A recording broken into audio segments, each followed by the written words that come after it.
We are learning new details tonight about the case of a man accused of planning an attack in downtown Toronto. No charges have been laid against Jahanzeb Malik, but he is facing deportation. Chelsea Agro is joining us live now in studio. And Chelsea, why isn't this a criminal case?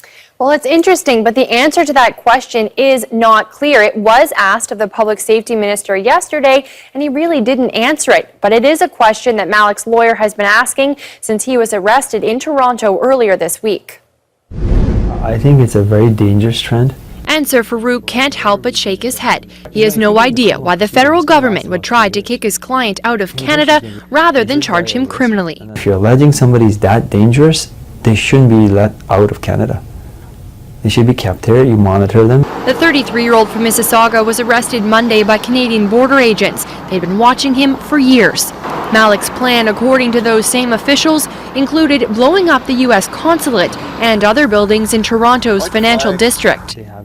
Serious allegations, admits Malik's lawyer, but ones he says should be proven in a court of law, not dealt with by the Immigration and Refugee Board of Canada. It's next to impossible to offset those allegations.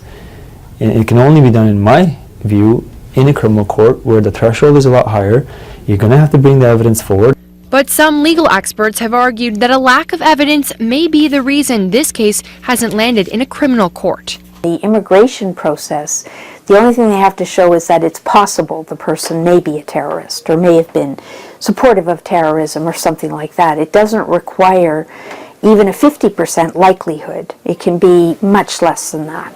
According to officials, Malik befriended and attempted to radicalize an undercover RCMP officer, even showing him videos of ISIS beheadings. That should be plenty to warrant a criminal charge, says Malik's lawyer. I would like that opportunity to be able to defend this gentleman. Just because the government says so is not the case.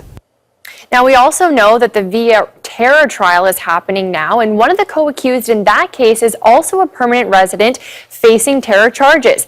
Now, Malik's lawyer isn't sure if money is a motivating factor in his client's case or not, but he estimates that the cost of the Via trial is about tens of millions of dollars, and taxpayers are footing a lot of that bill. So what happens next then, Chelsea? Well, there's a bail-type hearing on Monday, and Malik's lawyer says given the nature of the charges and the fact that no one is likely to come forward on his behalf, that he will likely stay in custody. Then the next step is an admissibility hearing, and that will ultimately decide Malik's fate, and that isn't likely to happen for another 6 months or so, so it could be some time before he is on his way back to Pakistan, and the only avenue for an appeal is the federal court system. Thanks, Chelsea.